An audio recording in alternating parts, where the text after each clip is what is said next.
ധവളപത്രത്തെ ചൊല്ലി നിയമസഭയിൽ ഭരണ പ്രതിപക്ഷ വാക്പോര്. ധനകാര്യ വകുപ്പാണ് ധവളപത്രം തയ്യാറാക്കേണ്ടതെന്നും എന്നാൽ സ്വകാര്യ ഏജൻസിക്ക് നൽകിയതിലൂടെ സത്യപ്രതിജ്ഞാ ലംഘനം നടന്നെന്നും പ്രതിപക്ഷം കുറ്റപ്പെടുത്തി.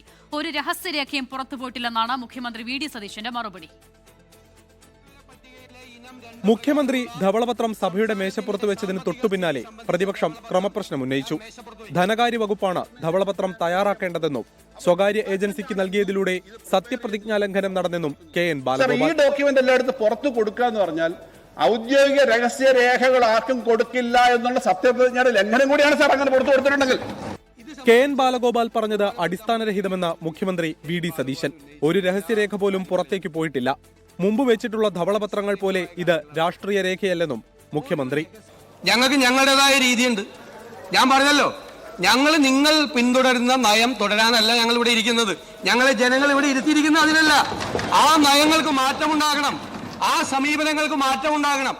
അതിനാണ് നിങ്ങളെ പരാജയപ്പെടുത്തി ഞങ്ങളെ വിജയിപ്പിച്ച് ഞങ്ങളെ ഈ കസേരകളിൽ ഇരുത്തിയിരിക്കുന്നത്. ആ മാറ്റം ഉണ്ടാവുക തന്നെ ചെയ്യും. മുഖ്യമന്ത്രി വീണെടുത്ത് കിടന്ന് ഉരുളുകയാണെന്ന് പ്രതിപക്ഷ നേതാവ് പിണറായി വിജയൻ. ധനവകുപ്പിനെ ഇരുട്ടിൽ നിർത്തരുതെന്നും ഇതാണ് യഥാർത്ഥ രാഷ്ട്രീയ രേഖയെന്നും പ്രതിപക്ഷ നേതാവ്. സർ, ബഹുമാനപ്പെട്ട മുഖ്യമന്ത്രി പറഞ്ഞ കാര്യം ഒരു വീണെടുത്തുനിന്ന് ഉരുളലാണ്. നമ്മുടെ സംസ്ഥാനം ഇതേവരെ പ്രസിദ്ധീകരിച്ചിട്ടുള്ള ധവളപത്രങ്ങളൊക്കെ പൊളിറ്റിക്കൽ ഡോക്യുമെൻ്റ് ആയിരുന്നു. ഇതാണ് ശരിയായ ധവളപത്രം എന്നാണ് അദ്ദേഹം പറഞ്ഞത്. സർ, അത് വിചിത്രമായൊരു വാദമാണ്.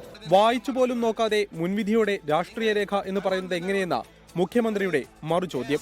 ധവളപത്രത്തിൽ വിശദമായ ചർച്ചയാകാമെന്ന് സഭയെ അറിയിച്ച സ്പീക്കർ ബാലഗോപാൽ ഉന്നയിച്ച ക്രമപ്രശ്നം തള്ളി. 24 തിരുവനന്തപുരം.